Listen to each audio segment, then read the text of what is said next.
Bienvenue au club, bienvenue dans l'Endurance Club, le podcast que j'ai le plaisir d'animer chaque semaine en compagnie de mon acolyte et rédacteur en chef d'Endurance Mag, Geoffroy Barr. Salut Geoffroy.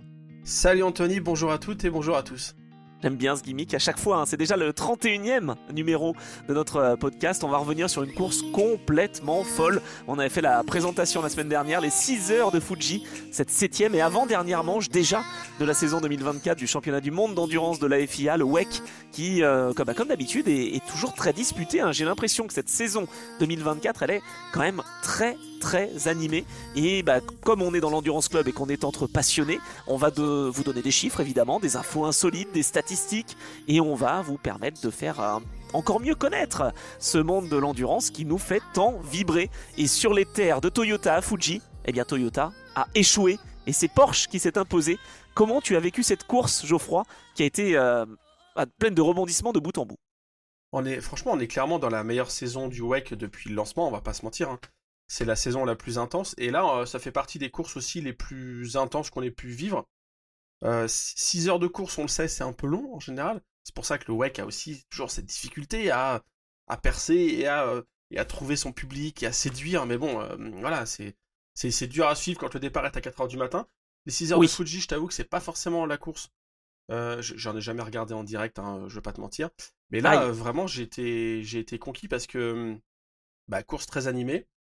Les 6 heures, on les a pas vraiment vus passer dans le sens où il y avait toujours des changements et beaucoup de faits de course. Et beaucoup de faits de course, c'est-à-dire des sorties de piste, des contacts, des accidents, et aussi beaucoup de dépassements, beaucoup de belles actions. Donc c'est pas une course par élimination parce que le résultat final, on va avoir le temps d'en parler. Le résultat final est relativement surprenant. Si on sort de la première place derrière, il y a quand même pas mal de choses dont on va parler. Oui, c'est clair. C'était pas qu'une course d'élimination, ça a été aussi une course où des marques ont montré des choses en piste, des pilotes ont brillé, et franchement, j'ai adoré. Je pense que c'est une des meilleures courses de la saison, ouais. Ouais, c'est vrai. Non, franchement, c'était une belle course. Moi, je trouvais qu'à Austin, déjà, c'était très disputé. Et ici, donc à Fuji, alors que j'avais peur la semaine dernière qu'il pleuve, parce que j'avais regardé les weather forecasts, comme on dit, les prévisions météorologiques. Bon, je me suis gouré, évidemment. Pourtant, c'était pas sur Météo France que j'ai regardé, mais je me suis quand même complètement planté parce qu'il n'a pas plu du tout. Et c'était une course sur le sec. Ça fait plaisir aussi d'avoir une course finalement qui se déroule dans ces conditions-là à Fuji. Donc, je disais la semaine dernière la 92e victoire de l'histoire du WEC. Donc, Porsche vainqueur. Je me suis pas trop trompé finalement. C'est vrai que moi j'avais misé sur Toyota et Lexus. Bon du coup je repasserai puisque les Toyota c'est compliqué. Et la première termine 10e, donc voilà. Honnêtement, ouais. Je pense que sur le rythme, il pouvait. Il y a eu des faits de course qui expliquent le résultat un petit peu spectaculaire et un petit peu, on va dire, inédit. qui sort de l'ordinaire. Voilà.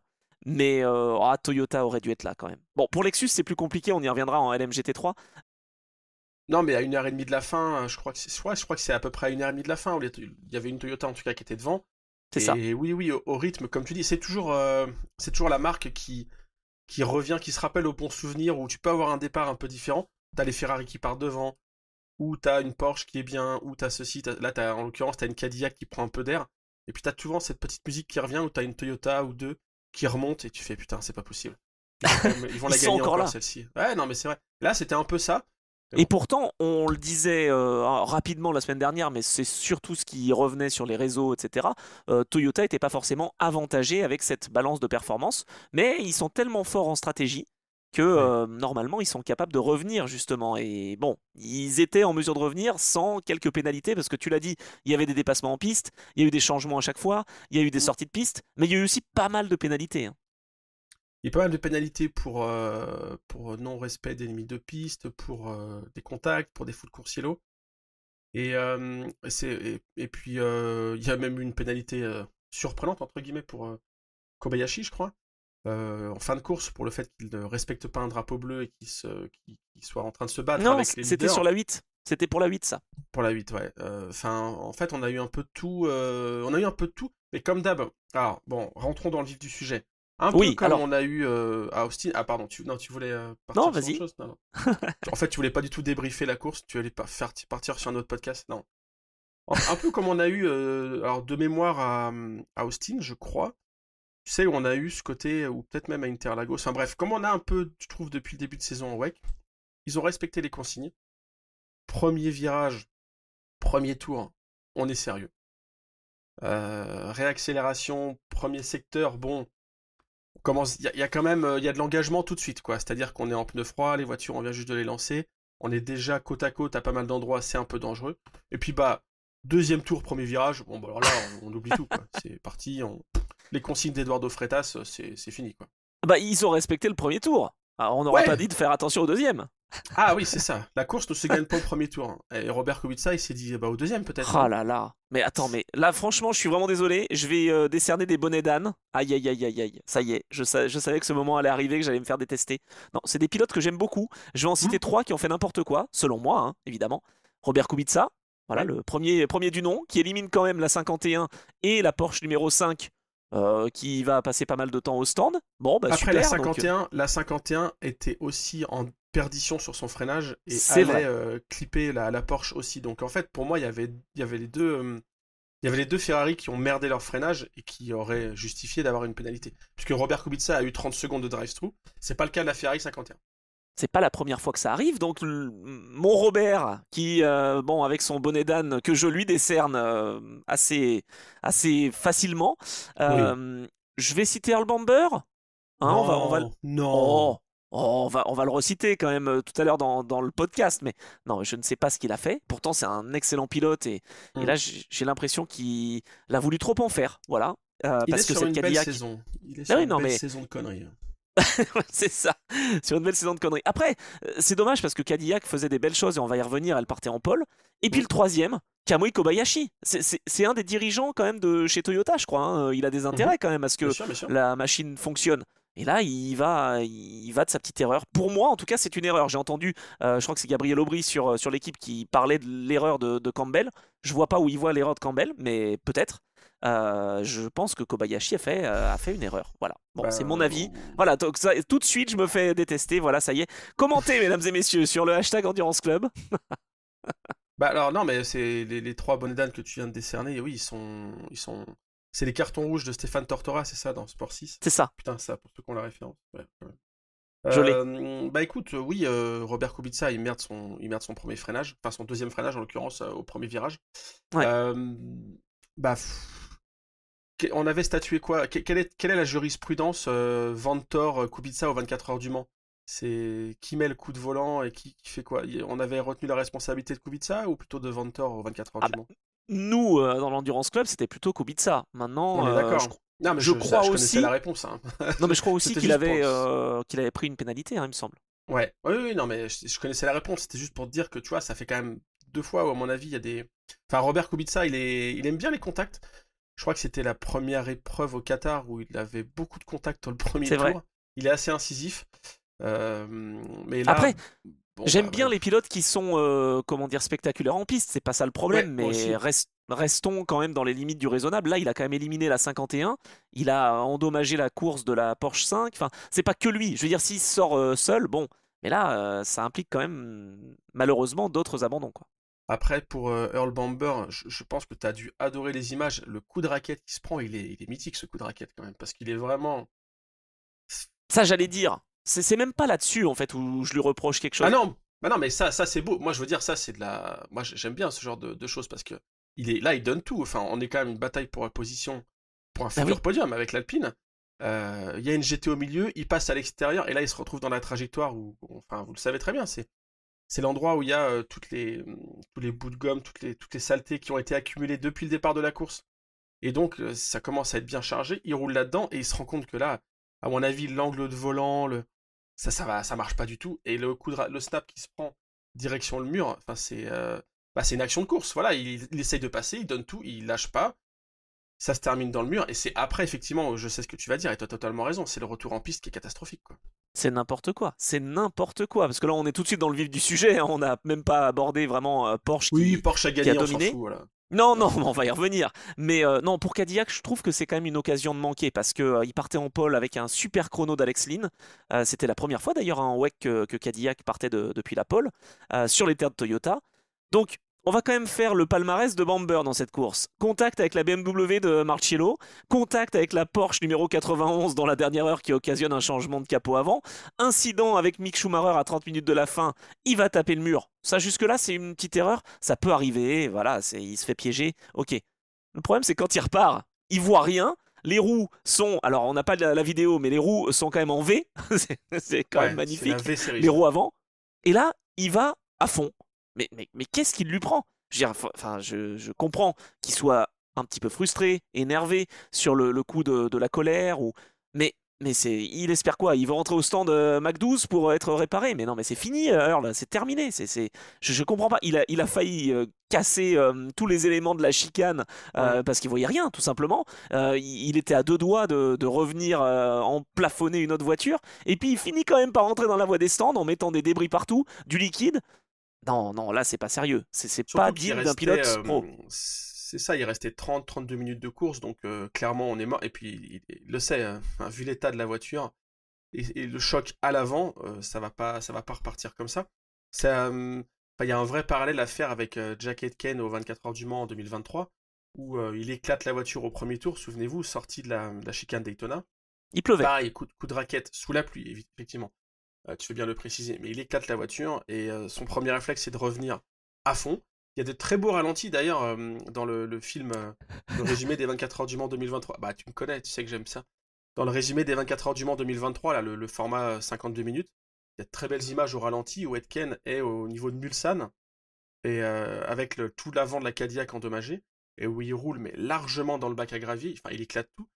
Et bon voilà, Eh oui, mais après il voit rien. la course, il reste 23h55, donc à la limite, je comprends son empressement de se dire, si je rentre rapidement, je vais peut-être perdre un ou deux tours, et on sait ce qui se passe aux 24 heures du Mans, avec les safety, surtout en 2023, à l'époque, avec cette fameuse règle qu'on n'avait pas compris. Y avait quand même un intérêt de rentrer vite. Là, à 30 minutes de la fin, bon, c'était foutu. Par contre, ce que je trouve fou, c'est que cette Cadillac, je sais pas si c'est parce que les pilotes ont beaucoup d'engagement, leur fougue, mais on les voit quand même souvent éventrer, quoi. Que ça soit Ranger van der Zande à Spa-Francorchamps, Pipo Derani qui en a foutu une OTA à Sebring cette année, Waouh, spectaculaire, ouais. Jack Aitken, là, enfin, elles Earl sont quand même Bamber, souvent en pièces, quoi. il en a. Bamber à Spa, Attends, bien sûr. ouais, voilà, il en a quand même deux à son actif cette année et pas des moindres, hein.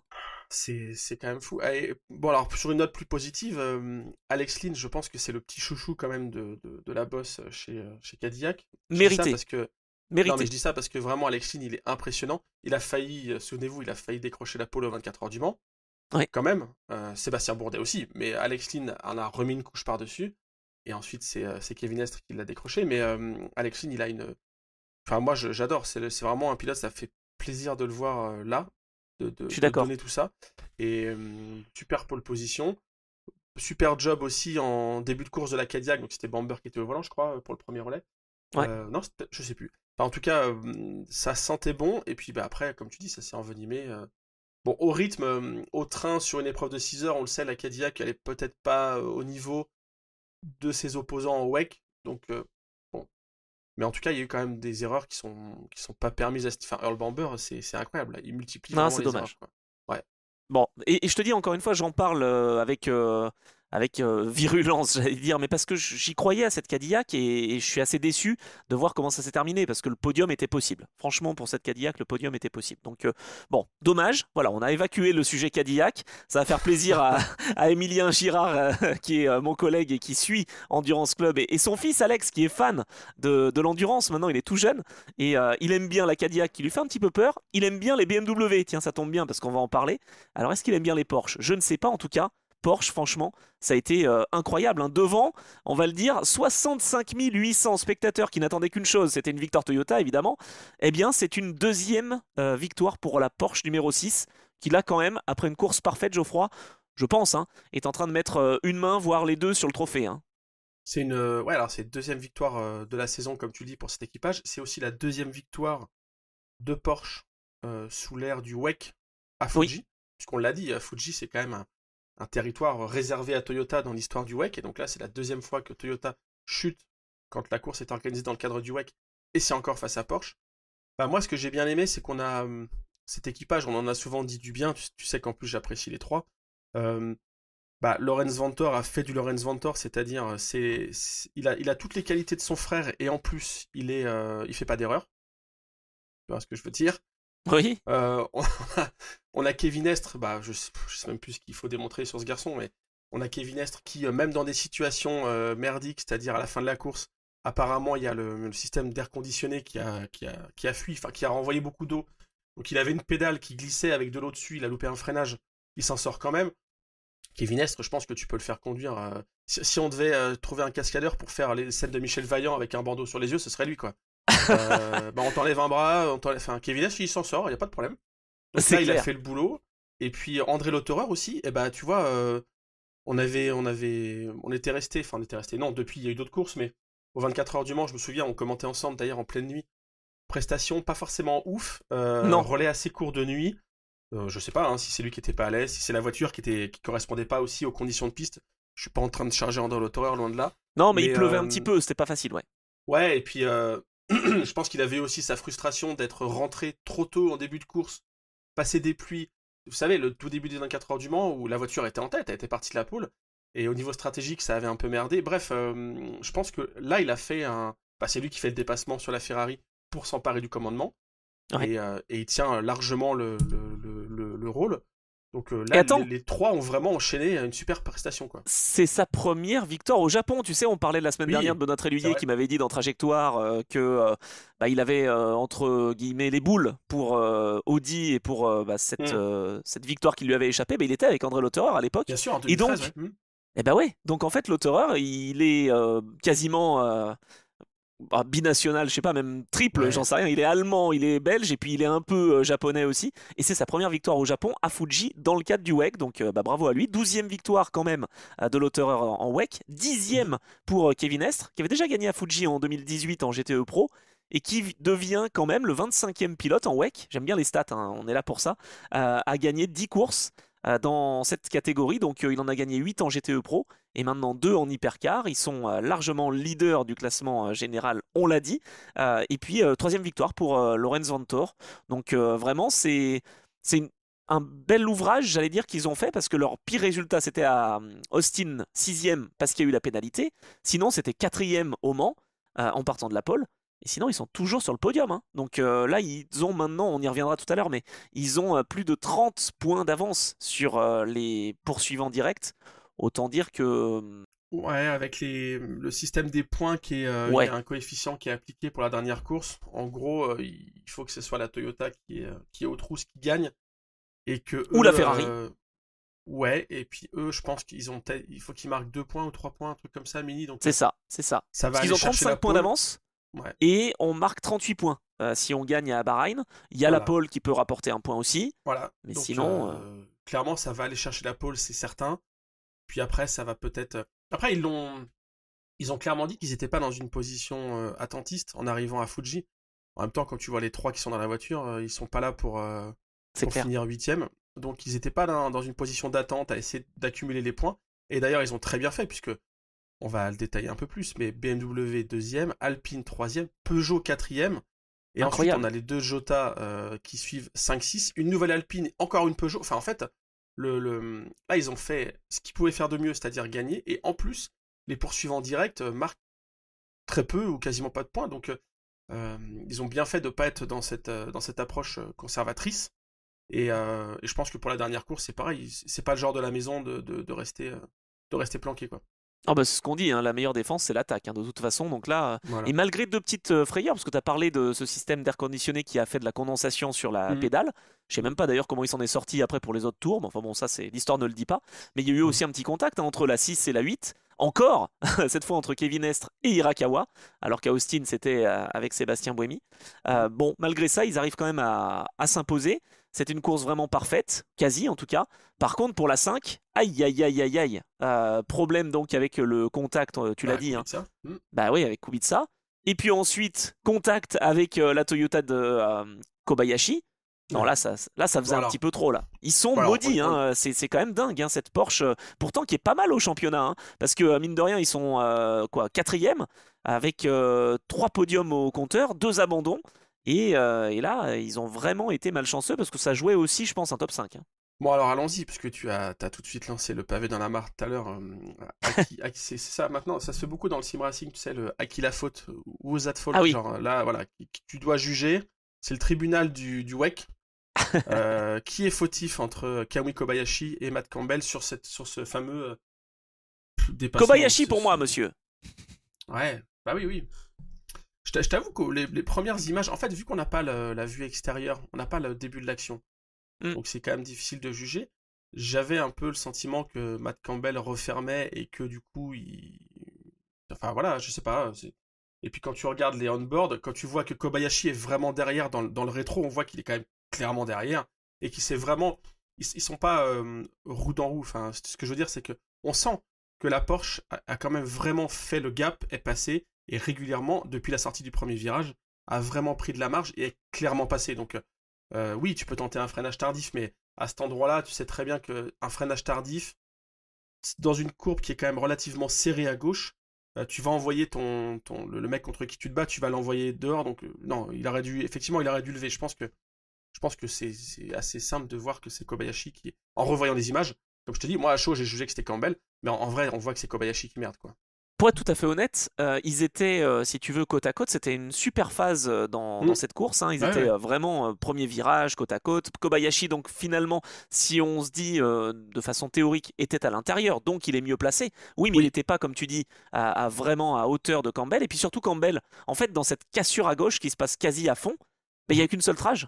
Donc en fait, il peut pas aller à l'extérieur. S'il va à l'extérieur, il va dans les marbles, comme tu as dit, et il va ensuite dans le run-off, et il va trop large, et donc il perd la place. Donc à un moment donné, Kobayashi étant un membre important de chez Toyota, aurait quand même pu se dire, bon allez, je vais lâcher un peu et c'est pas grave. Alors c'est un pilote, hein, mais je pense qu'il avait plus de rythme à ce moment-là que cette Porsche numéro 5. Ouais, puis la course, ça veut pas dire non plus être pied dedans tout le temps et ne pas lâcher. La course, c'est aussi être intelligent et se dire là, il est plus rapide, il m'a passé. Par contre, je vais essayer de rester accroché et je vais essayer de pas me faire distancer. Là, effectivement, bah, Kobayashi, il fait quand même. Bah, on va pas décerner de. Si, t'en as décerné un bonnet d'âne pour Si, aujourd'hui. ouais. Ouais, parce que Kobayashi, il en fait quand même quelques-unes aussi, hein, au Mans. Enfin, il a parfois cette tendance à, ouais, aller trop fort, quoi. À Après, donner c'est un tout, quoi. super pilote, hein. Moi, Bah, j'adore son coup de volant. Je pense qu'il aurait dû avoir une grande carrière en F1, tu vois. ouais, carrément. Mais voilà, un peu peut-être trop sanguin finalement pour un pilote japonais, Kobayashi. Dommage. Et donc, bah, comme on est chez Toyota, avant de parler de BMW, évidemment, tous les fans de BMW nous attendent là-dessus.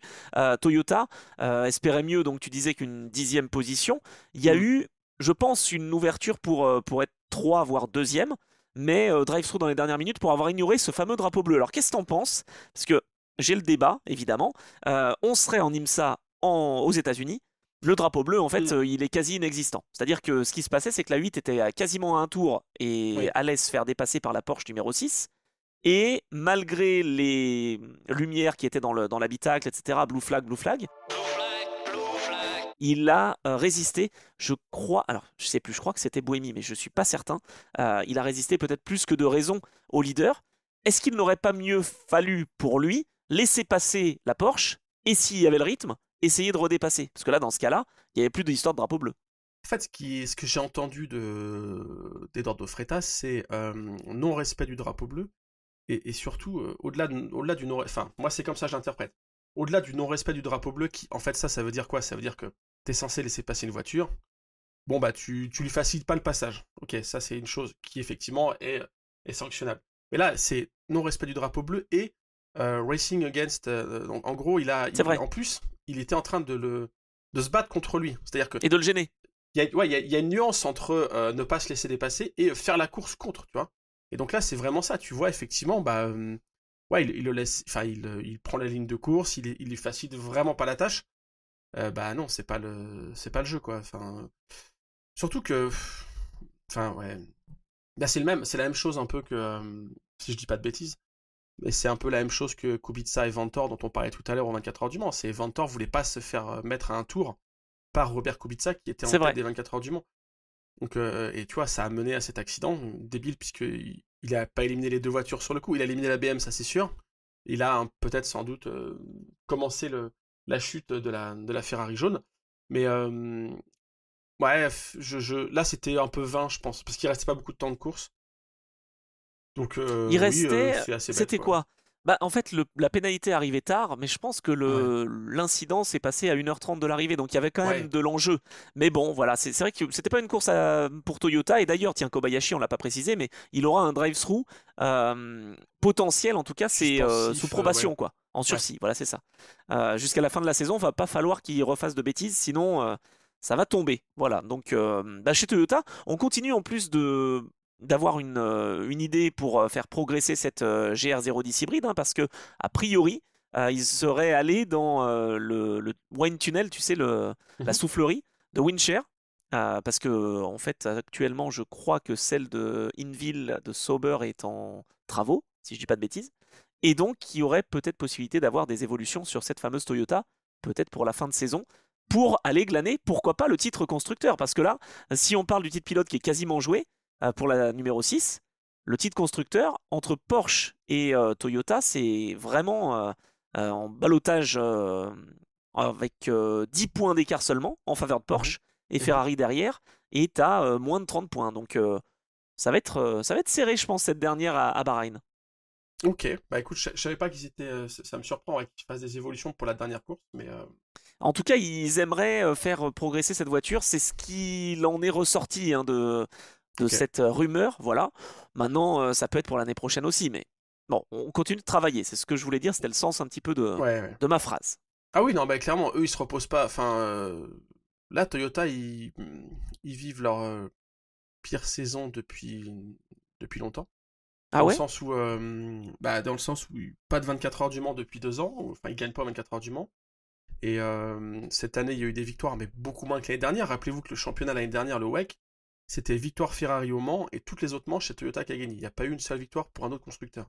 C'est Donc là, vrai. cette année, ils passent pas à côté de la saison parce qu'ils sont encore en lutte, comme tu le dis, pour le titre constructeur. Mais il faut voir que c'est l'hégémonie Toyota de ces dernières années, la fameuse période de domination post-Porsche et Audi, elle est en train de toucher à sa fin. Peut-être qu'ils vont sauvegarder le titre constructeur, mais s'ils ne le sauvegardent pas, en tout cas, ça sera vraiment une parenthèse qui se referme, hein. Ça sera la fin de l'ère Toyota, quoi. C'est vrai. C'est vrai. Et tu Peut-être qu'elle l'avais va dit, hein, reprendre en après. début de saison, hein, sur Endurance Club. Si vous reprenez des anciens épisodes, tu avais dit Porsche, ça sera l'année Porsche. Alors on s'imaginait comment ils puissent être au moins sur le podium. Ça n'a pas été le cas. Mais J'avais pour surtout dit que ce Porsche, serait l'année où on connaîtrait de multiples vainqueurs en WEC. Et ça, c'était évident. Parce que tout le monde est monté en puissance, parce que la BOP aussi, on va pas se mentir. c'est vrai, c'est L'année vrai. dernière, on a eu une domination Toyota toute la saison, et c'était franchement pas toujours intéressant à regarder. Non. Là, enfin, moi j'ai toujours du mal à me contenter pour les batailles de midfield, tu vois. Je comprends, hein, surtout en Formule 1 notamment, ça fait des années où les gens s'y habituent à se passionner pour une huitième place entre Pierre Gasly et je sais pas qui. Moi, je Ouais. t'avoue que Et j'ai du Alexander mal Albon. à. Ouais, j'ai vraiment du mal à. Ça me transcende pas, quoi. Même s'il y a des équipes que j'aime bien ou des pilotes que j'aime bien, je suis toujours quand même attiré par les batailles aux avant-postes. Et là, cette année, on est servi à ce niveau-là. Il y a aussi de très bonnes batailles derrière, on va y revenir, mais il y a aussi une multitude de vainqueurs qui font que cette saison est quand même largement, enfin, plus qu'un cran au-dessus par rapport à l'année dernière. Et C'est clairement, clair. selon moi, une des meilleures saisons depuis le lancement du WEC. Ouais, mais je suis d'accord. Tu l'as dit tout à l'heure et je suis entièrement d'accord. 6 vainqueurs en 7 Bon, courses, merci, c'est bien. ah ouais, non, c'est vraiment top. Et donc BMW Oui, qui revient et qui se montre après Austin où c'était la meilleure course de la saison. Bah là, ça y est, c'est la meilleure course de la saison. Fuji, la 15 avait connu des petits soucis de dégradation de pneus. Je crois me souvenir il y a 2 semaines. Là, est-ce qu'elle n'était pas, encore une fois, à la mode WRT, un peu décalée en stratégie parce que à 2h30 de la fin, je me souviens avoir entendu un commentaire en disant bon, de toute façon, la BM, c'est fini. Marcello Wittmann et Vanthoor, bon, bah, malheureusement, ils se battaient aux avant-postes, mais c'est très compliqué. Bah non, bah, c'est pas compliqué, il termine deuxième. Le jour de l'anniversaire de Yves Wertz, et ben, le podium pour WRT. Double podium d'ailleurs pour la famille Vanthoor avec Lorenz Edris. Et ça, c'était pas arrivé depuis 2014 avec les frères Ladiguin. Tu te souviens ça? non, En je m'en LMP2. souvenais pas. Non, je m'en souvenais pas. Je l'ai C'est lu, la mais je t'avoue, je m'en deuxième souvenais fois. pas. Ah ouais, que les frères sont sur le podium. Qu'est-ce que t'en as pensé de cette prestation BMW? Ah bah écoute, en fait, par rapport à d'autres équipes où, tu sais, au niveau des pilotes, on échange. Il y a un pilote qui fait le premier relais, ensuite il cède sa place, etc. Et puis après il revient. Il y a eu pas mal de choses comme ça à Fuji, les équipes qui interchangent des pilotes comme ça en fonction du moment de la course. Et chez BM, sur la 15 notamment, puisque c'est d'elle qu'on parle, ça n'a pas été le cas. C'est Marco Wittmann qui a fait le début, Marcello qui a pris le relais, et Dries Vanthoor qui a terminé la course. Donc il y a cette lecture, on va dire, de la stratégie qui est plus simple. Et je pense que ça, c'est un peu aussi la patte WRT. C'est-à-dire que, enfin, ils auraient fait le contraire, ils auraient changé à chaque relais, je t'aurais dit ça, c'est la patte WRT. Bon, non, ce que je veux dire, c'est qu'en gros, ils ont fait ça parce qu'il doit y avoir une vraie logique à Fuji de construction de la course et d'évolution du tracé. Enfin, on l'a vu sur les images, ça se charge beaucoup en gomme, il y a beaucoup de dégradation, ça devient très sale. Tracé ultra rapide où tu comprends qu'il faut pas mettre ses roues des endroits sales. Et je pense que ils ont compris qu'il y avait ça à faire, donc chacun a fait sa prestation. J'ai moins regardé en détail, je vais regarder d'ailleurs en même temps que je le dis, mais Marco Wittmann, pour moi, ça a été le plus rapide chez BM avec Dries Vanthoor. Et Oui, mais c'est le plus rapide, mais pourquoi? Alors, tu vois, à Austin, il n'avait pas beaucoup roulé. Là, c'est pareil, il roule pas beaucoup.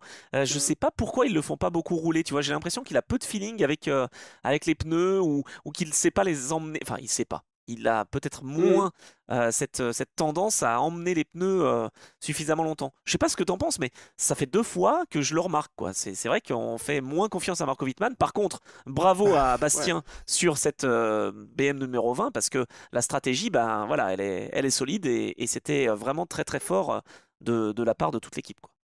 Après, Marco Wittmann, c'est quand même celui qui est le moins préparé, je sais pas, mais enfin voilà, gros palmarès DTM, champion DTM d'ailleurs, Mais oui, ouais. Mais c'est celui qui a le moins cette inclinaison, je pense, vers le sport proto et vers l'hypercar. Enfin, c'est peut-être ça qui explique. Marcello, bah, il prend plutôt bien ses marques. Et Dries Vanthoor, comme tu dis, il a fait plus de 40% du temps de roulage dans la voiture. Donc là, il reprend confiance. Que rappelez-vous, le début de saison, pour lui, on en avait déjà parlé dans l'Endurance Club, mais début de saison de Dries Vanthoor, c'était assez catastrophique. Entre Daytona, où c'est lui qui a un problème dans la voiture, et je crois qu'il y a un abandon derrière. Bathurst, où c'est un de ses coéquipiers qui plante la caisse, je crois que c'est Van der Linde, et lui, il roule pas. Le Nürburgring, bah, il a pas roulé parce que la course a duré 2 heures, enfin j'exagère, mais voilà. Le Mans, ouais. il plante la caisse avec Robert Kubica. Donc là, ils lui font confiance. Il faut qu'il se fasse confiance aussi, qu'il fasse moins d'erreurs. Là, il n'y en a pas eu. Et donc, Non, il n'y en a pas eu. Et il quand avait un quand super un Dries rythme, Vanthoor quand un Dries Vanthoor fait pas d'erreur, ça marche fortement, hein. c'est vrai. Euh, ouais. Ouais, parce que sur le B-Pilar, par exemple, tu vois, les Ah oui, performances il des est en haut, pilotes, là, hein. il est en haut, il est quatrième, il est juste devant Charles Milesi, on va en parler, qui a été exceptionnel et qui a même fait le meilleur tour en course. Donc, non, c'est solide quand même, hein, Et parce tu que vois, si on est en haut de ce B-Pilar, ça veut dire qu'on a été bon sur un relais et pas simplement sur un temps autour. exactement. Et tu vois, sur la 20, je viens de regarder à l'instant, donc ce que je disais avant est faux, puisque ils ont fait l'inverse au niveau des pilotes. Donc ils ont fait du René Rast d'abord, ensuite du Robin Fringe, ensuite Van der Linde, ensuite ils ont remis René Rast, ensuite ils ont remis Robin Fringe, et ils ont remis Sheldon Van der Linde. Donc tu vois, Ah ils ouais. ont, ils ont complètement mixé les pilotes. Et c'est peut-être ça, c'est ça la patte WRT. En fait, c'est ça, c'est qu'ils font une voiture où ils font une progression et les pilotes, une fois qu'ils ont lâché leur relais, ils reviennent pas dans la voiture, et puis une autre où au contraire. Mais ça se trouve, c'est ça hein, la stratégie, c'est de mixer entre les deux. Rappelle-toi, ils avaient aussi, c'est pas Interlagos ou c'est les salles être partis en pneus durs ou un truc comme ça, alors qu'ils avaient jamais roulé avec ces pneus-là en essai. Enfin, chez WRT, il Ouais, il tente, ouais. faut penser, ouais, voilà, ils tentent, faut penser out of the box, quoi. Ça, personne le fait. Ok, essayons pour voir. On va le Je faire. pense qu'il y a vraiment cette dose de prise de risque et Surtout parfois qu'ils ça ont paye mal, rien mais à souvent ça. perdre, entre Mais guillemets, non, parce que cette bah BM, de toute façon, là, c'est une année, on va dire, pour apprendre, hein. ouais, et puis je pense que Vincent Voss, toute son équipe, ils ont je les connais pas personnellement, enfin je connais pas le fonctionnement en détail en interne, mais en tout cas de ce que j'en connais, je pense que c'est des gens aussi où ils ont une totale transparence avec BMW, avec les différentes parties prenantes. Et en gros, je pense qu'ils disent faites-nous confiance, laissez-nous faire, et on amènera des résultats. Mais voilà, laissez-nous gérer. Laissez-nous Ouais, faire c'est vrai. l'exploitation, on va trouver des trucs, et ça paiera un jour. Et là, ça paye déjà très bien, une deuxième place. C'est C'est pour génial. la première saison complète de BMW en WEC, c'est super fort.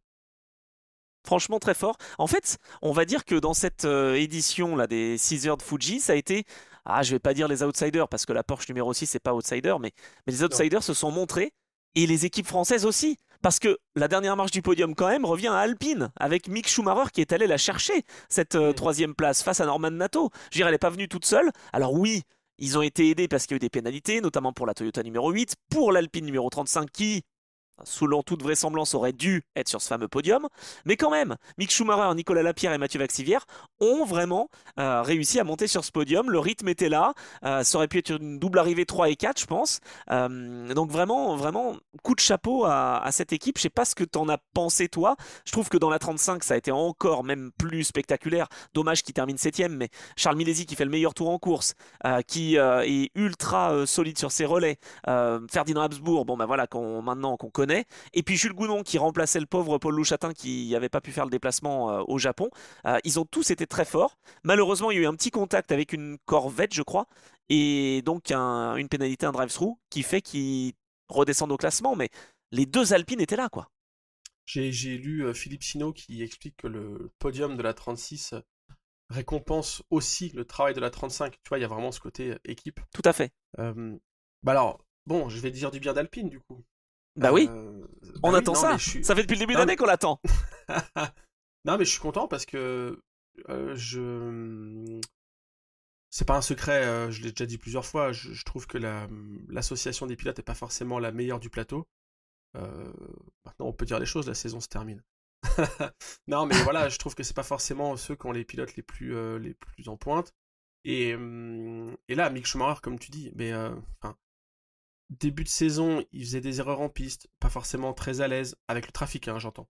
Parce que on va tout de suite évacuer un sujet. Son niveau de pilotage, sa qualité de pilote, il est largement au-dessus. On le rappelle, il a gagné dans toutes les formules de promotion et d'accession jusqu'à la Formule 1.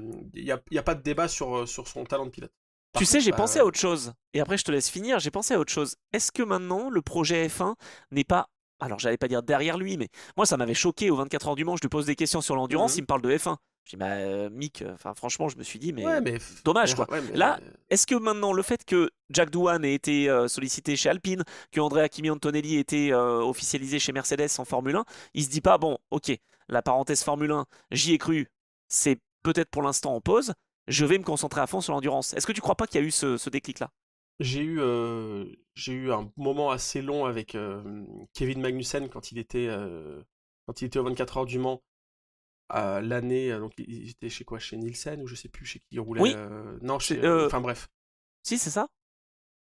Non, c'était pas Non, Nielsen. pas Nielsen, non, c'était quoi? C'était l'équipe iClass Racing. Ah putain. Voilà, avec iClass Racing, exactement. J'ai eu un bon moment avec lui pour parler, et on en revenait toujours à la Formule 1 en fait. Hein. Et en plus, il y est retourné après. Donc tu vois, ces mecs-là, ils sont piqués à la Formule 1 et tu les changeras pas, c'est comme ça. Non, Mick Schumacher, il a clairement l'objectif d'aller en Formule 1, de revenir en Formule 1.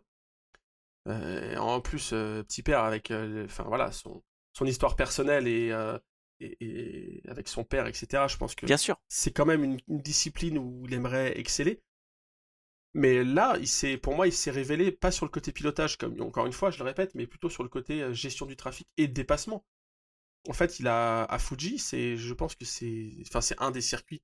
En même temps, ils sont tous compliqués. Quand tu vois Interlagos, quand tu vois, ils sont tous compliqués pour le trafic. Mais là, il a fait le boulot. Et en plus, il a fait un temps de roulage hyper important. Là, comme tu dis, c'est aussi une preuve de la confiance que tu mets dans un pilote. Il a fait 55% du temps au volant. Mathieu Vaxivière 25 et Nicolas Lapierre 19. C'est vrai.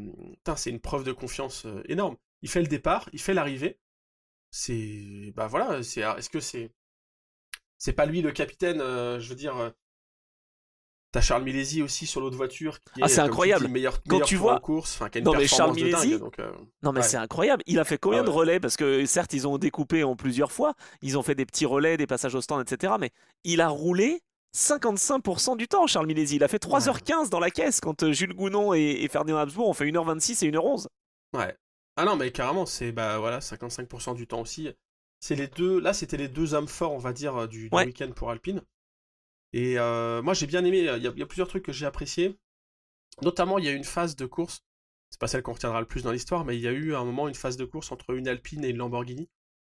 Et où ça se battait vraiment roue dans roue pendant quelques tours. Et tu vois, c'est agréable de voir ça, de se dire, t'as un châssis Oreca dont tout le monde vante les mérites en disant c'est la meilleure caisse du plateau. Il manque plus qu'à l'exploiter pour aller trouver la victoire, mais en gros ils ont un avion de chasse. À côté, t'as ce châssis Ligier qui est moins mis en valeur parce qu'il n'y a qu'une seule Lamborghini à la saison. Là, c'est des problèmes de boîte qui l'ont handicapé. Mais j'en pense quand même beaucoup de bien de cette voiture et je pense que la Lamborghini, elle pourrait aussi. Il y a un peu cette énergie aussi qui pourrait émerger, tu vois. C'est un C'est vrai. projet que j'aimerais bien voir plus haut. Et bref, ça m'a fait du bien de voir ça, de voir Alpine où effectivement les soucis moteurs rencontrés aux 24 heures du Mans ne se sont pas représentés là. Non. On espère que ils ont toujours une petite épée de Damoclès quand même au-dessus de la tête. Hein. Ils ont toujours des soucis. Ils ont trouvé le problème. Ils savent quand ça peut arriver, quand voilà. Donc maintenant, il va falloir le régler définitivement pour ne plus l'avoir à l'esprit. Mais Alpine, ils ont montré de super choses. Et moi qui étais critique sur les équipages, je l'avoue, je pense qu'ils vont quand même être remaniés parce que, à mon avis, j'ai quand même pas totalement tort. Mais là, les pilotes ont fait un super job et ça annonce de belles choses pour l'année prochaine, franchement. Je suis super content de ça. Si ce putain de moteur de F2 est fiabilisé, je suis désolé de le dire comme ça, mais si ce moteur de F2, qui était quand même la connerie à la base, est fiabilisé, est évolué, voilà, et que les équipages sont revus à la marge, je ne vais pas donner de nom, mais j'ai des idées, vous pouvez m'appeler si vous voulez, je pense qu'Alpine peut faire quelque chose de grand l'année prochaine. Ouais, je suis d'accord. Tu vois, moi j'étais persuadé qu'Alpine pourrait bien fonctionner. Je l'ai dit dès le début de la saison. Et je C'est suis vrai, content de c'est voir vrai.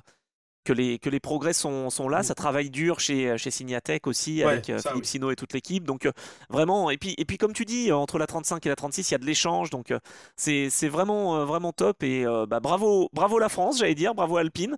Parce que en plus, Alpine est le seul constructeur, alors c'est facile entre guillemets, mais à avoir été sur un podium en LMP1 et en hypercar. Voilà, c'est la C'est petite vrai, oui, oui. statistique. Voilà. Ouais, c'est vrai. Donc ça peut Non, faire puis, partie aussi. et Et puis puis là, en il y a LMP2 aussi. aussi. Et puis là, il y a. Ouais, voilà ce que j'allais dire. Là, il y a aussi l'énergie de l'époque LMP2 où. Enfin, Alpine, Signatech, l'équipe de Philippe Sino, etc. Il y a une énergie, il y a un sérieux, une qualité de préparation et d'exécution qui est reconnue. Et ça fait du bien de les voir retrouver un résultat, quoi. Parce que ils ont jamais perdu la foi, je pense, en interne. Hein. Ah Les bah non. mécanos, tous les gens qui sont dans la préparation des voitures, je pense pas qu'ils perdent la foi, mais tu les attends un peu les résultats. Et c'est pareil pour Mick Schumacher, premier podium depuis 2020 C'est en vrai. F2, tu vois. Et il l'a dit aussi, hein, ça c'est un truc qui est important pour un pilote. Remonter sur un podium, waouh, ça fait du bien. Hein. Mais oui, mais c'est pour ça que je pense que l'énergie positive, c'est aussi, mais je pense à Mick Schumacher, c'est bien sûr que la Formule 1 fait rêver. Mais enfin, le Mm. WEC, moi, ça me fait rêver aussi, hein. Je peux te dire que ce championnat du monde d'endurance, j'aurais bien envie de le gagner, quoi.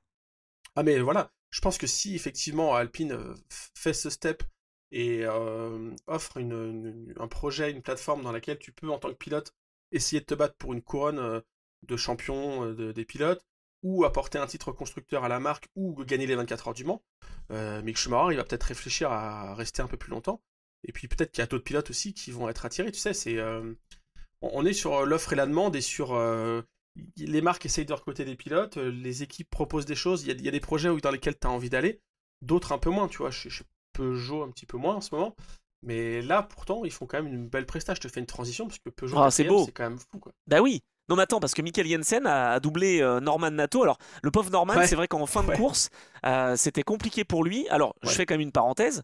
L'équipe Jota, et donc celle de Norman Nato, a quand même été titrée officiellement, ça y est, le titre Hmm. mondial des équipes privées, hein, avant la Oui, oui. finale. Donc, le team Jota travaille dur. Et ça a marché, parce que cette numéro 12 est donc victorieuse. Ça, on l'évacue. Ils ont quand même gagné leur catégorie. Maintenant, ils auraient aimé être sur le podium du général.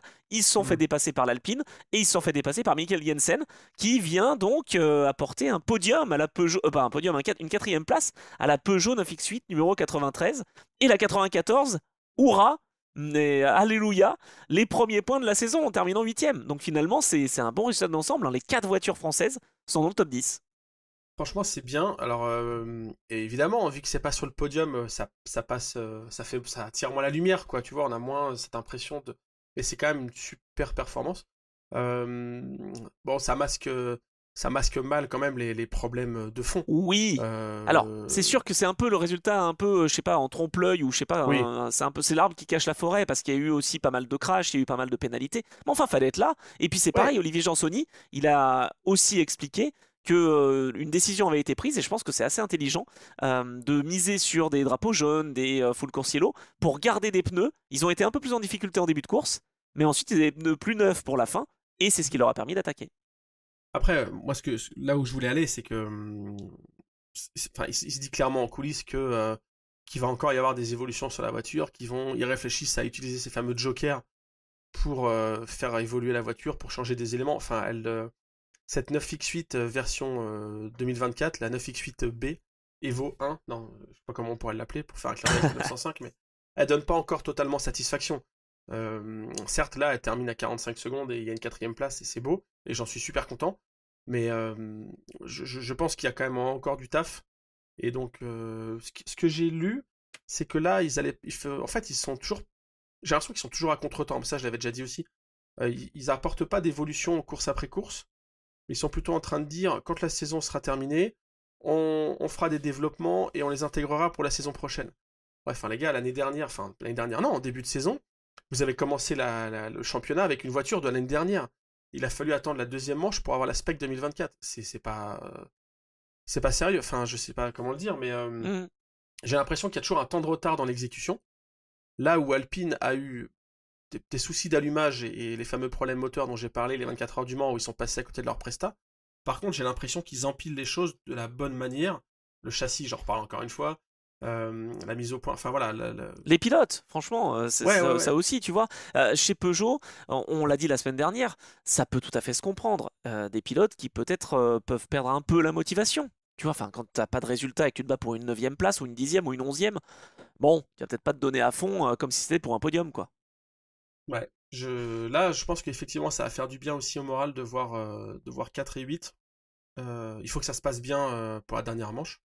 Ouais. Alors il y a aussi le fait que Fuji, je crois me souvenir, alors je suis jamais allé sur place malheureusement, mais n'est pas tant bosselé que ça. Et donc c'est peut-être aussi ce qui a pu aider Peugeot sur des pistes qui sont pas des billards, mais en tout cas qui sont quand même relativement lisses. Ça peut un petit peu aider avec le fameux concept de cette Peugeot.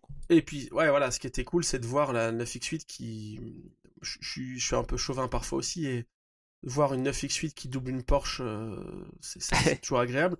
Exactement comme au 24 heures du Mans 2023, où quand il y avait une Peugeot qui était en tête, tu te dis, alors à la régulière, certes, c'est modéré par les safety cars. Ouais, mais c'est pas grave, c'est la course. Ouais, mais c'est la course, ça. À un moment de la course, tu arrives à avoir une Peugeot qui est en tête, donc je parle pour les 24 heures du Mans. Là, tu vois qu'à un moment de la course, bah oui, effectivement, au jeu des pneus usés ou pas, du début de relais, de la fin de relais, peu importe, il y a une Peugeot qui passe sur la piste, une Porsche 963. Ça fait plaisir, quoi. Bah oui. Ça montre qu'il y a eu une vraie évolution et j'espère que ça va. J'arrive pas encore à dessiner à quoi ressemblera la saison 2025 parce que entre les lots de nouveautés qu'on va avoir, l'arrivée d'Aston Martin, Hyundai 2026, est-ce qu'il va y avoir des jokers techniques, des évolutions? On n'est pas à l'abri aussi que Porsche, parce qu'ils disent rien, mais Porsche c'est quand même les mecs qui sont coutumiers d'apporter des évolutions un peu, tu vois, costauds. Ouais. Est-ce qu'on va pas avoir une Porsche 963 V2 en 2025 qui va être encore pire? Enfin, j'arrive pas trop à dessiner une hiérarchie de l'année prochaine, mais j'espère que les équipes françaises seront assez haut dans ce classement, quoi. Allez, on espère, on espère. Et après la page française, on va traverser les Alpes et on va aller en Italie, où là, Ferrari, aïe. C'est dommage quand même, hein. Les 3 Ferrari sont passés un peu à côté. 9ème place pour la meilleure des 499P avec la numéro 50 qui donc, face au championnat, face à la Toyota numéro 7 et face à la Porsche numéro 6, était dans le coup, hein. Il y avait quoi? Il y avait, attends si je reprends mon petit tableau, tu avais 12 points d'écart entre la Porsche numéro 6 et les Toyota numéro 7 et Ferrari numéro 50 avant la course. Maintenant, il y a 35 points d'écart entre la Porsche numéro 6 et la Ferrari numéro 50, et donc 37 points d'avance sur la Toyota numéro 7. Ça va être plus que compliqué quand même. Qu'est-ce qui s'est passé pour Ferrari, hormis, on va évacuer, hein, le contact entre Kubica et la 51 en début de course? Qu'est-ce qui s'est passé pour la 50? On les a pas vus. Ouais, j'ai l'impression qu'il y a eu pas mal de soucis de dégradation pneumatique, que j'ai pu comprendre. Et puis après, tu sais, il y a aussi, allez, comme tu dis, c'est le 9ème, mais à moins d'une minute des vainqueurs, qu'on est quand même sur une course qui était aussi très compétitive. On a 10 voitures dans le tour. Je vous rappelle que cette année, au 24 heures du Mans, il y en avait 9 dans le tour du vainqueur. Là, il y en avait 10 à l'arrivée au bout de 6 heures. Donc, il faut mettre une voiture par place, quoi. Donc, tu peux pas avoir que des satisfaits. Tant mieux. C'est le charme aussi de cette endurance édition 2024, quoi, je trouve. En tout cas, ce qui est sûr, c'est qu'effectivement, au-delà de la performance, je sais pas ce qui explique ces performances un peu en deçà, comme je te dis, j'ai cru comprendre qu'il y avait beaucoup de problèmes de gestion de la dégradation des pneumatiques, etc. Il y a eu des dégâts dès le départ, devant, derrière, sur la 51, sur voilà. Ce qui est sûr en tout cas, c'est qu'on les a moins vus en piste, enfin moins flamboyants quoi. Effectivement, rarement dans les batailles, ou alors rapidement débordés quand il y avait une bataille. Donc, je sais pas, ils avaient prévenu que, soi-disant, la piste de Fuji n'était pas forcément bonne pour la 499P dans cette configuration. Il avait dit Ah bah avant. là, ça confirme. Ouais. Dommage. Et puis Lamborghini, t'en as parlé. Moi, j'ai trouvé que c'était Ouais, plutôt une il y avait prestation du bon. honorable. Attends, première fois qu'ils ont atteint, si je dis pas de bêtises, l'Hyperpole, Oui, Lamborghini. Ils étaient super contents. Et puis bah, ça se déroulait bien au début jusqu'à un problème de boîte de vitesse. Est-ce que c'est en passant sur le vibreur ou pas que Daniel Kvyat, malheureusement, a été contraint à l'abandon? Mais je dois dire que c'est quand même encourageant pour cette équipe. Et j'espère qu'ils vont pouvoir donc bah, progresser encore et pouvoir faire ouais. de bons résultats. La montée en puissance avec les deux voitures l'année prochaine va être le déclic, je pense. Ouais, Clairement. j'imagine Ouais, ouais. aussi. Bon, Ouais. on Mais c'est reste vrai qu'on chez n'a pas les... grand-chose à dire sur nos Italiens. Les seuls Non? Italiens sur qui on a quelque chose à dire, c'est Ah, peut-être Valentino Rossi. non, ah bah non, non, non, non, je suis pas d'accord avec vous, monsieur. Il n'y a pas que lui. On va parler de Ferrari. Oui, Ferrari c'est en vrai. C'est vrai. LMGT3. C'est vrai. Et oui, attends, première victoire en LMGT3 avec la Ferrari numéro 54. C'est la deuxième victoire consécutive pour Ferrari et pour cette 54 justement à Fuji. Parce que je le disais l'année dernière, c'était eux les vainqueurs en titre. Et en 2022, ils avaient gagné en GTE Pro aussi, avec Pierre Guidi et Calado. Ils avaient terminé Ok. deuxième en AM avec les Iron Dames. Bon, Ferrari, j'ai l'impression qu'ils sont plutôt pas mal hein, à Fuji, en GT j'entends. Et donc c'est la 54e victoire, c'est rigolo pour la Ferrari, pour l'équipe Ferrari, pour Ferrari au grand complet, hein, j'allais dire, entre le GTE Pro, le GTE AM et le LM GT3. Et c'est, je crois, le record pour une marque dans une catégorie GT. Bon, bah, comme ça, tu m'as sorti tous les chiffres. C'est pas mal. Bah, écoute, ouais, alors, ça change un peu des Porsche, effectivement. Ça a été longtemps assez serré, enfin, assez paquet entre les différentes voitures. Parce que là, c'est pareil, si je regarde entre le vainqueur, donc comme tu l'as dit, la Ferrari 54, et derrière, on a quasiment tout le monde. Ouais, ils sont une dizaine à peu près dans le tour, donc assez serré. Moi, ce Oui, que j'ai vu, alors, prestation moins catastrophique que d'habitude des Iron Dames, parce cette année, elles ont eu une saison assez compliquée quand même, hein. Entre le ah, c'est clair. LMS, entre le WEC, et il y a, entre les faits de course dont elles ne peuvent rien, et les erreurs en piste, c'est quand même compliqué cette année. Là, course un peu plus discrète, mais en tout cas, une arrivée avec une quatrième place. Moi, je trouve que c'est pour ça que je faisais une transition avec Valentino Rossi, c'est que bah, ça a été le Mick Schumacher du GT3, quoi. Il a Ah fait oui, un... Ouais, j'exagère un petit peu. Mais moi qui étais assez critique sur lui en disant qu'il maîtrisait pas encore cet univers de l'endurance et qu'il était plus typé sprint, là, il me fait mentir. Donc, tu vois, je sais balayer devant ma porte et dire que Alpine fait du bon bravo. boulot et que Valentino Rossi aussi. Et donc là, troisième place, et en partie dû à lui, en partie dû aussi à Ahmad Al-Arti qui a fait tout le départ. Et Maxime Martin, je vais te laisser donner le chiffre, tu l'as sous les yeux, mais Maxime Martin, qui est quand même le pilote pro de l'équipage, Oui. qui a eu le temps de pilotage le plus réduit, quoi. Ça, c'est dingue quand même. Franchement, quand on voit ça, c'est vrai qu'il a roulé moins de 30% du temps. Il a Ouais, fait ouais. finalement deux relais. En fait, ils se sont répartis. Il y a eu Ahmad Al-Arti qui a commencé, Oui. donc avec trois relais. Valentino Rossi, mais ça, il l'avait déjà fait à Austin. Valentino Rossi prend le relais pendant 1 heure, puis Maxime Martin, puis Rossi, puis Maxime Martin. Tu vois, c'est vraiment un peu la C'est... répartition qui se fait Voilà. comme ça. Je sais pas pourquoi ils le font. Est-ce que c'est parce que Valentino Rossi se sentirait pas à l'aise d'enchaîner deux relais? Ils ont Je pense qu'il y a un estimé que truc avec ça. Je pense qu'il je y a un truc pense, avec parce ça. que c'est pas possible, ou alors ils veulent le protéger, parce que normalement on peut faire double relais sans problème. Mais est-ce qu'il n'a pas besoin aussi peut-être de se reposer un peu? Parce que dans ses relais, par contre, c'était solide, hein. Meilleur tour pour lui en 1,42,1, 42,0, quand Maxime Martin fait 41,8. Donc ça va. Non, mais carrément, je te dis, il a trouvé cette solidité, mais moi, ce que j'avais identifié, mais c'était l'année dernière, je crois que j'écrivais ça, ce que j'avais identifié, c'est que il a cette fenêtre de concentration de, allez, 40 minutes, euh, Eh ben 50 comme minutes, une si course tu veux. MotoGP, hein. Mais exactement. Mais en fait, il l'a dit, enfin, c'est... Allez, parce que toi, tu t'es fait des ennemis C'était quoi, en début d'émission, là, je sais plus ce que t'as dit. Alors moi, écoute, je vais me faire des ennemis, peut-être, auprès des fans de Valentino Rossi, mais arrêtez juste de le regarder, écoutez ce qu'il dit aussi. Il a avoué lui-même, par exemple, que l'exercice de la qualification, d'aller chercher la pole position, c'est pas son truc. Il est pas bon. Il dit qu'en MotoGP, il a jamais aimé ça, qu'il a jamais été le gars qui sait se mettre dans sa fameuse fenêtre de concentration et délivrer une performance comme ça sur un tour et être le meilleur. Il l'a avoué en bagnole, ça changera pas et il sera jamais allé chercher ça. Et il a aussi dit en creux que, bah voilà, les relais longs, enfin la concentration, il a du mal à tenir ça, quoi. Mais c'est pas grave. Là, on voit sur les courses de 6 heures, ça arrive à marcher. On le met 50 minutes dans la voiture, il fait pas d'erreur, tant mieux. Si on sait qu'à chaque fois qu'on lui fait faire un double relais, il fait des erreurs, bah non, enfin, voilà, je pense que WRT, ils savent le gérer, et ils ont compris que c'était comme ça que ça marchait. Ça posera forcément problème à un moment, s'il n'arrive pas quand même à évoluer et à pouvoir enchaîner des doubles, voire des triples relais, notamment s'ils veulent en hypercar, faudra à un C'est ce moment que le j'allais faire, dire. quoi. C'est ce Ah que oui, j'allais c'est dire, il sûr. va falloir s'adapter. En tout cas, là, c'est un beau podium. Troisième place donc pour cette BMW, donc bien. La Ferrari, on l'a dit, a gagné cette Ferrari 54. David Erigon, d'ailleurs, tiens, entre parenthèses, quand même a gagné en GTE Pro, en GTE A, mais en LM GT3. Hein. Donc voilà, très solide aussi. Moi, je l'aime bien, David Erigon. Il passe souvent sous les radars. Il n'a pas eu sa chance en C'est vrai, hypercar. Bon, c'est vrai. voilà, c'est dommage. Mais vraiment un excellent pilote. Je pense que sa blessure aux 24 heures de Spa n'a pas forcément aidé aussi à ce qu'on lui fasse confiance, j'allais dire, dans le programme, parce que ça tombait au mauvais moment. Mais c'est un excellent pilote. Et Oui, puis, outre BMW, ben, on retrouve Porsche. Encore une Porsche sur le podium. Et on va dire c'est la bonne, entre guillemets, oui. celle qui décroche le titre. Ça y est, officiellement, l'équipe Monte Pure Racing avec Barler, Malikin et Sturm qui, après une saison parfaite, ou quasi, en fait, il y a comment où ils n'ont pas réussi à monter sur le podium. Sinon, ils font une saison incroyable. Franchement, c'est solide. Hein. Deuxième encore à Fuji. Ils sont passés à travers les embûches. Et ils ont été en mesure de décrocher le titre à une manche de l'arrivée. C'est pas facile, surtout en LMGT3 où on sait que la bagarre est quand même assez grande.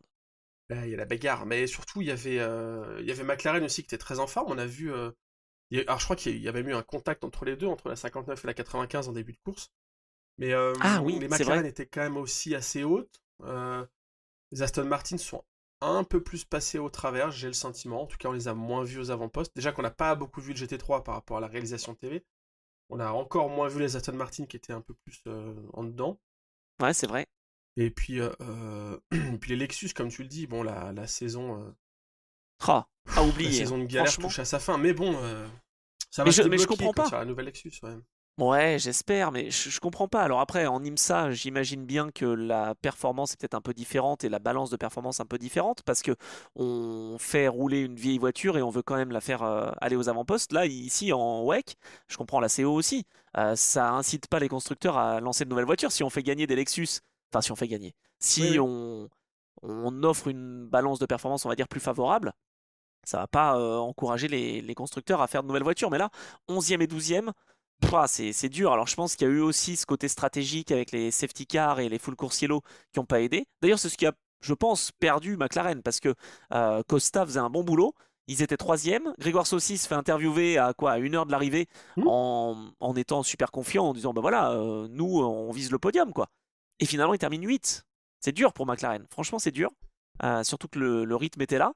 Moi, je voulais dire un petit coup de chapeau quand même à la Corvette de chez TF Sport avec Van Rompuy, Andrade et Eastwood, qui termine quatrième, à très peu finalement. Eastwood qui a Oui. d'ailleurs gagné le, alors c'est à titre indicatif, mais le Goodyear Wingfoot Award, ça veut dire qu'il a fait le meilleur relais.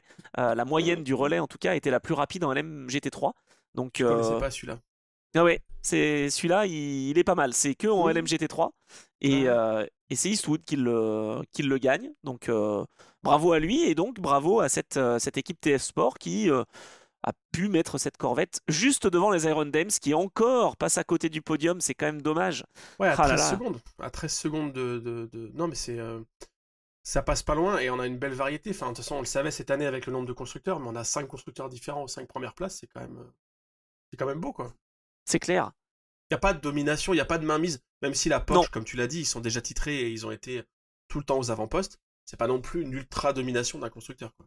Non, non, non, complètement. Et il faut quand même rappeler que le temps autour de Mitchell Gatting est vraiment à 3 dixièmes, je crois, du meilleur tour de la catégorie. 41,6 Mhm, pour Mitchell Gatting. Et je crois que c'est Castellacci, si je dis pas de bêtises, qui fait le mhm. meilleur tour en course en 41,3 comme Eastwood, quoi. Donc c'est quand même solide. Ah, il y a peut-être eu Ben Barker, pardon, pour la Ford. D'ailleurs, tiens, on n'a même pas parlé de Ford, c'est incroyable, je les ai même Ouais, pas vus les Ford. t'as même dû une 40.9 je vois sur une Aston Ah, Martin. ok, donc ça Non, va, c'est c'est quand même faux ça, rapide. monsieur, ce que vous dites. Oh, c'est faux, enfin, les Ford n'étaient pas là. Moi, je les ai pas vus, elles n'étaient pas là dans cette course. Ah, mais non, mais les Ford, non, c'est vrai que là, bah, ils étaient Oh, engagés, hein. incroyable. Ouais. Bah, il me semble. Bah, elles sont Ok. peut-être venues faire des tours de parade, non? Ah, ok. Oh, on est méchant. Non, c'est dommage. Ouais, franchement, là, chez Proton, ils terminent loin, hein, 15 et 16, je crois. Waouh, Hmm. ça, c'est compliqué. Les McLaren, pareil, hein, avec la 8 et la 17e position. Ça a été une course ouais, assez bizarre, j'allais dire, en termes de stratégie. C'était compliqué de s'y retrouver, quoi.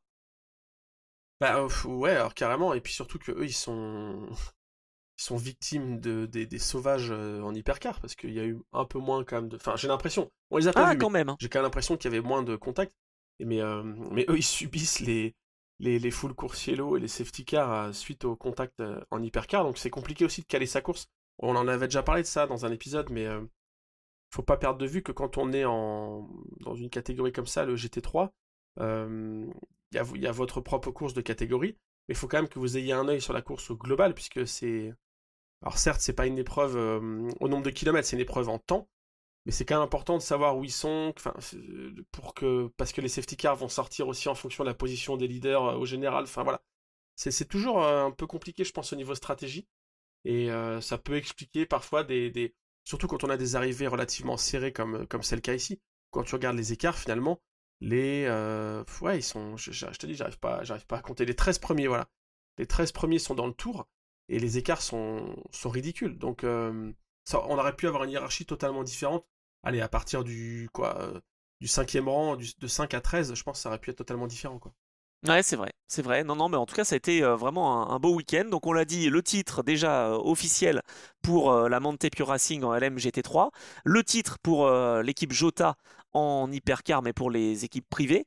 Et puis, ben, encore deux, on va dire, titres qui sont en ballottage, même si je pense que la Porsche numéro 6 devrait décrocher le titre avec son trio de pilotes.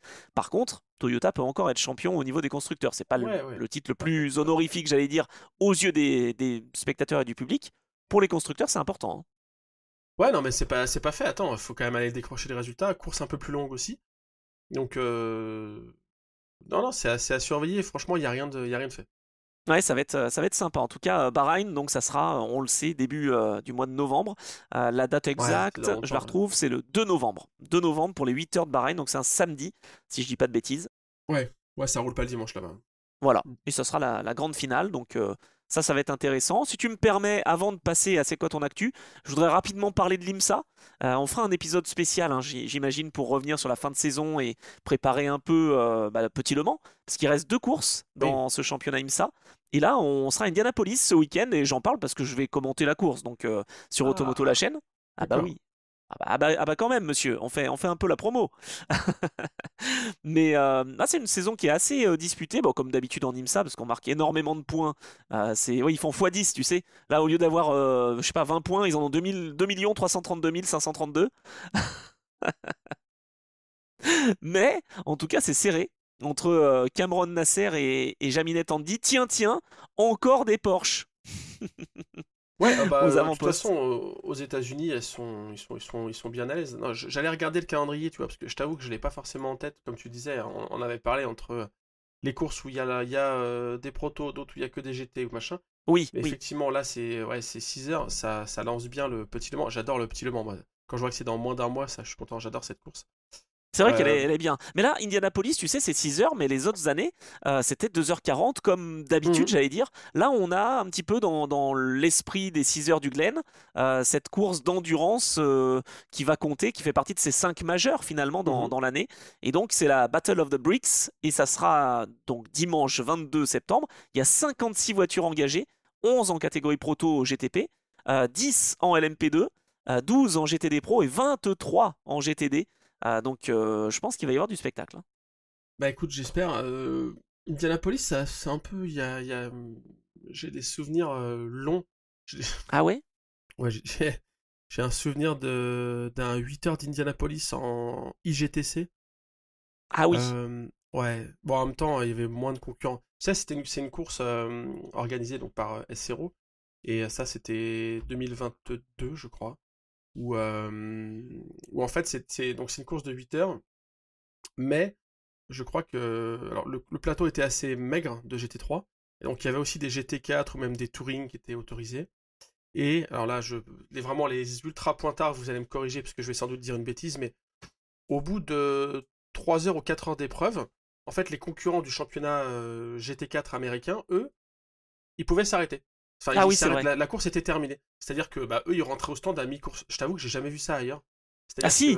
Ah bah moi j'ai déjà Ah ouais? commenté des courses comme ça. Ah bah En oui. mi-course comme ça? Ah ok. Non mais parce que c'est pas des, oui mais c'est pas des courses, j'allais dire d'envergure internationale, mais t'as ça pour remplir un peu les grilles, pour faire des photos au Oui. début. Et puis après, bon bah les gars, au bout de 4 heures, bah vous avez fini votre truc. Je le vois aussi en endurance, tu vois, en historique. Ok. Ça m'arrive de le Ok. voir, notamment aux 2 tours d'horloge, des choses comme ça, où en fait t'as des catégories qui n'ont à faire qu'une partie de la course. Mais c'est Ah vrai que ok. pour une course internationale, c'est assez rare. Bah, c'est pas... Non, alors c'est pas une course internationale, c'est une course intercontinentale, mon pote. Ah Parce que c'est pour ça. c'était l'IGTC à l'époque. Donc, C'est pour ça. ouais, Je me ouais. disais Ah bien oui, non, aussi. mais là, on rigole pas. C'était l'IGTC 2022, tu vois, je suis en train de retrouver. Ça existe plus, ça, c'est mort de sa belle mort, l'IGTC, non? Oh non, je crois que ça existe encore. Tu sais, c'est Ouais. la réunion de plusieurs grandes courses à l'international. On y reviendra d'ailleurs, mais il doit y avoir les 12 heures de Bathurst, il doit y avoir les 24 heures du Nürb, les 24 heures de Spa et donc les 8 heures d'Indianapolis, si je dis pas de bêtises. Mais je crois que ça existe encore, hein. Il y en aura encore pour Indianapolis. Ça sera début octobre. Et 2022, tu vois, donc je dis pas de bêtises, c'était Young Cadella, Raffaele Marciano et Daniel Morat qui avaient gagné sur une Mercedes AMG GT3. Et c'était le team Craft Bamboo. Je me souviens de ce résultat, tu vois. Ah bah oui, bah, J'avais évidemment, regardé bien la course sûr. de 8 heures pour en faire un résumé, et c'est vrai que c'était long, c'était très long. Et tu sais que c'est rigolo, mais l'Intercontinental GT Challenge, puisque tu viens d'en parler, c'est encore Porsche qui y mène cette année. Donc décidément, ils sont partout, hein, Porsche. Ils sont incroyables, hein. Ok, bah tu vois, non mais je balançais un petit peu en disant, je sais pas si ça existe encore. Je sais que les 24 heures du Nürburgring se sont rapprochés de la famille S0, tout ça, j'ai suivi, mais je veux dire, c'est pas un championnat qui fait partie des championnats majeurs. Alors que pourtant, Non, non. et pourtant mais on n'en avait pas déjà parlé, ça on en avait parlé en off peut-être, mais je trouve que c'est un championnat qui avait une vraie promesse au départ, qui, je sais pas si elle est toujours tenue, mais qui était de, après je vais m'arrêter parce que sinon on va faire 2 heures, mais la promesse c'était de faire sur les différents continents où des courses sont organisées, Oui, tout à fait. les constructeurs se reposent sur des équipes locales. En fait, ça évite au matériel de transiter par-dessus les océans et machin. Par contre, on fait appel à des préparateurs, enfin des équipes locales, avec à chaque fois, si vous roulez avec une Porsche, vous allez toujours retrouver une Porsche sur chaque continent. Mais en tout cas, il n'y a que les hommes qui transitent, et les femmes, mais pas le matériel. Et je trouve que c'est une super idée, à Ouais, je suis l'heure où le d'accord. sport auto doit un peu réfléchir à son impact et viser le zéro impact carbone, etc. Je trouvais que c'était une super idée, et je sais pas si c'est toujours le cas, mais en tout cas, c'est une piste de réflexion intéressante, je trouve. C'est toujours le cas, mais ça n'a pas trop pris. Tu vois, il y a que 4 Eh courses dans ouais, l'année. J'aurais bien vu un peu plus. C'est vrai que le principe était bon. ouais, Maintenant, ouais. voilà, on retrouve ça un petit peu en TCR aussi pour les spécialistes. Alors, on sort un peu de l'endurance, mais le championnat de TCR, vous connaissiez le WTCR, peut-être les voitures de tourisme. Bah là, c'est pareil. Tu vois, c'est le TCR mondial où en fait, tu Ok, as les pilotes qui voyagent. Et t'as les différents championnats en fait qui sont des manches de cette grande Coupe du Monde, quoi, entre ok, guillemets. ok. Voilà. Donc Putain, c'est plutôt c'est... pas mal. Ouais. Ça permet aussi à des pilotes locaux de se battre face à des pilotes de renommée internationale. Donc bon, généralement, malheureusement, ils n'ont pas trop voix au chapitre. Mais en tout cas, l'idée est assez intéressante. Quand on va lancer le podcast TCR Club, vous l'aurez entendu ici en premier. Oh, c'est pas mal. Moi, ça me va, hein. Ah Si on putain, a le non. temps. Ah Ah bah non, si, non, non, non, on non. va trouver un sponsor, je peux vous le dire, moi. Et ça va le faire. Si vous voulez d'ailleurs sponsoriser Endurance Club, n'hésitez pas. Non, Bien sûr. non, c'est pas ça qu'il faut dire, bon d'accord. En tout cas, le Battle of the Bricks, donc pour revenir à l'IMSA et clôturer cette page, eh ben, c'est Porsche qui était vainqueur l'année dernière en GTP. En LMP2, l'équipe TDS avait réussi à s'imposer. D'ailleurs, bonne nouvelle, TDS sera l'année prochaine encore avec son duo Steven Thomas et Michael Jensen engagés en IMSA. Donc ça, c'est une bonne nouvelle. Et puis en GTD Pro, c'était Mercedes qui avait gagné avec Jules Gounon et Danny Juncadella. Tout comme d'ailleurs en GTD, Mercedes avait gagné avec l'équipe Winward, Russell Ward et Philippe Ellis. Voilà un petit peu pour cette course qui sera à suivre. Alors si je fais une bonne promo, je vais dire le bon horaire, j'espère. 17h30 je crois, début de cette course. Donc on prendra l'antenne un petit peu plus tôt sur Automoto la chaîne, quelques minutes avant, pour cette épreuve de 6 heures. Voilà, que j'aurai le plaisir de commenter avec En toute transparence, je ne sais toujours pas avec qui, mais j'aurai le plaisir de la commenter ce week-end. Bah voilà. Bah écoute, j'ajouterai le nom quand je ferai Ah quand voilà, je ferai le au lieu montage. de mettre un bip, tu rajoutes le nom. Très bien. Ouais, je vais faire ça. Bah écoute, je vais suivre avec intérêt, comme ça la semaine prochaine on peut débriefer. Et effectivement, le petit Le Mans qui se rapproche, ça c'est une excellente nouvelle, ça va nous permettre de patienter un petit peu avant la finale du WEC au mois de novembre. C'est cool ça. Oh, c'est clair, ça va être magique. Et puis, on aura aussi des épisodes historiques qu'on va vous concocter parce que quand l'endurance s'arrête, nous, on ne s'arrête pas dans l'Endurance Club, n'est-ce pas, Geoffroy? C'est vrai. Je Bah sais oui, pas quoi dire. c'est C'est bah, vrai. c'est un peu ça notre promesse. Bon, c'est quoi ton actu? Parce qu'on a parlé de la mienne un petit peu, j'aurai autre chose à dire après, hein. J'ai toujours quelque chose à dire. Mais toi, Geoffroy, c'est quoi qui arrive en ce moment? Écoute, là, rien de particulier, hein. Ah non, Je suis assez. Bah, si, au niveau sport auto, non, je suis assez tranquille. Je bosse sur des trucs toujours en arrière-plan, comme je t'avais dit, sur les groupes C, je vais continuer de bosser là-dessus. Mais j'ai pas de déplacement de prévu ou de trucs comme ça dans les semaines qui viennent, donc ça va être du travail de fond qui se verra plus tard, mais bosser un petit peu sur toute l'histoire des groupes C et avancer ce fameux site dont j'ai parlé la semaine dernière, donc voilà. génial. Tranquillou, Groupec.fr, tranquillou. hein, on le rappelle, groupe mais sans E. C'est Groupe ça. C, tout attaché.fr. Franchement, c'est une pépite. Et Et ben, moi, j'aimerais bien t'aider, hein, c'est voilà, si et j'ai le c'est temps. surtout un site où si vous nous écoutez et que vous avez des photos de groupe C, c'est toujours la matière la plus recherchée. C'est-à-dire que l'histoire, les textes, moi je m'occupe de ça. J'échange beaucoup avec des propriétaires de ces voitures, avec des gens qui ont bossé à l'époque dans les équipes, des mécaniciens, des ingénieurs, etc. Mais la matière première qui manque, c'est souvent les photos. Donc si vous avez des photos d'époque des groupes C, ou même des photos assez sympas des groupes C en piste, sur des meetings récents, je pense à Le Mans Classique, je pense aux 10 000 tours, etc., et que vous avez envie de les partager, bah écoutez, c'est avec plaisir que je vous écoute. Vous pouvez me contacter pour ça sur les réseaux sociaux. Groupe C, il y a un compte sur Twitter, sur Instagram, sur Facebook. Enfin voilà, vous trouvez le moyen de nous contacter, mais Oui, ça ou peut être, Endurance ça peut Mag. être C'est peut-être le via plus Endurance simple. Mag. Voilà, on est facilement trouvable. Pas mal, pas mal. Tu vois, je Bon, savais alors même pas que vas-y, t'avais toi, un qu'est-ce que truc tu, qu'est-ce groupe que tu C. veux me balancer d'autre alors comme actu? Ben non, mais les actus, c'est évidemment le podcast Trajectoire, parce que Sarah Bovy va arriver bientôt. Oui, un Et épisode Jean sur Sarah. Ragnotti, Jean Ragnotti. Non, mais Jean Ragnotti, il est en travers pour l'instant, mais Ouais, c'est ça. c'est moi qui suis arrêté. C'est moi qui suis arrêté. Il fait les 360 et puis moi j'essaye de le suivre. Ouais. Non, mais ça va reprendre. C'est vrai que j'ai été un petit peu dépassé en ce début de saison, en ce début de reprise, j'allais dire, depuis fin août, début septembre. Mais promis, je n'oublie pas Trajectoire et j'en ai même enregistré d'autres, hein. Je peux pas tous les citer, les invités que j'ai pu rencontrer, mais je continue d'être actif. Donc voilà, en plus d'Endurance Club, je continue le podcast Trajectoire et vous êtes de plus en plus nombreux d'ailleurs aussi à venir écouter, donc j'en suis ravi. C'est trop bien et voilà, je remercie aussi et je vous remercie là ici dans l'Endurance Club parce que voilà, c'est en générant je sais pas même pas comment on dit, mais c'est synergie entre les différents podcasts parce qu'on est tous passionnés Ouais. que voilà, tout cela peut augmenter en gamme. Donc voilà, en plus du commentaire de l'IMSA ce week-end, ben voilà, il y a Trajectoire aussi sur lequel je travaille et voilà, je ne m'arrête pas. Oh, ben ça, on sait, on sait. J'essaye de pas trop m'arrêter, mais c'était pas facile ces derniers temps avec des déplacements et tout ça. Donc voilà, ça y est, maintenant je vais pouvoir me mettre à fond sur la fin du montage parce que oui, il y a quand même du travail. Comme toi, tu en as pour Endurance Club, et ben sur Trajectoire, il y en a aussi. Bah oui, comme ça, les gens savent tout, tu vois. C'est moi qui m'occupe de la technique. Ah bah oui, non mais attends, mais c'est toi qui as les clés, hein. Moi je te laisse les clés de l'Endurance Club. Non, non, non, c'est top, c'est top, c'est un super projet. Bah, merci beaucoup en tout cas.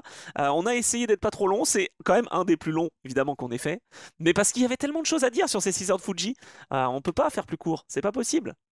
Non, non, ça va, c'est pas forcément un des plus longs, mais bon, si vous êtes encore là, en tout cas, n'hésitez pas, comme d'habitude, on vous le répète, mais vous avez sans doute déjà fait ce beau geste si vous nous écoutez, mais à nous laisser 5 étoiles et à nous envoyer un petit commentaire, en tout cas à faire connaître la bonne parole. N'hésitez pas à le partager si vous avez des potes, des copains, des copines qui s'intéressent à l'endurance, qui ont envie d'en savoir plus. Et ben n'hésitez pas à leur partager un petit lien d'écoute, ça fait toujours plaisir, c'est comme ça que ça marche, c'est le bouche à oreille. Et même, j'allais dire, si on n'est pas passionné a priori, je sais pas, on essaye d'être le plus didactique possible aussi pour expliquer. Alors oui, c'est sûr qu'on s'adresse à des passionnés et spécialistes, mais on peut le devenir. Moi, quand j'avais 5-6 ans, j'étais pas spécialiste, et puis à force d'écouter des professionnels, je suis devenu un petit peu plus spécialiste. Voilà, donc ça peut aussi être ça. Donc voilà, vous savez ce que vous avez à faire, à partager ce podcast Exact. Si vous en avez le pouvoir, et ça nous fait toujours plaisir de voir que vous êtes toujours de plus en plus nombreux. C'est vrai que les audiences progressent, c'est cool, donc on Bah est oui. très content pour ça. Voilà. On est stable sur nos appuis, comme on dit, avec de vrais passionnés et j'allais dire la colonne vertébrale de notre podcast. Et puis il y a toujours des petits nouveaux. Donc merci beaucoup. Et puis merci pour vos témoignages aussi, même si c'est pas sur les plateformes, mais en vrai ou par message privé, parce que ça fait toujours plaisir. Et franchement, quand on rencontre des passionnés qui continuent bah voilà, de vibrer, moi ça me rend toute joie. Voilà. Merci beaucoup Geoffroy en tout cas. On se donne rendez-vous la semaine prochaine pour parler de Indianapolis, d'IMSA, et puis présenter de belles choses aussi. Voilà. Bonne semaine. Bonne semaine à tous, et puis à la semaine prochaine. Si vous voulez faire partie du club, de cet Endurance Club, eh bien c'est toutes les semaines, ici même, même lieu, même heure, j'allais dire, pour vous abonner, pour commenter, pour laisser des étoiles. Eh bien n'hésitez pas. Allez, à la semaine prochaine. Salut à tous!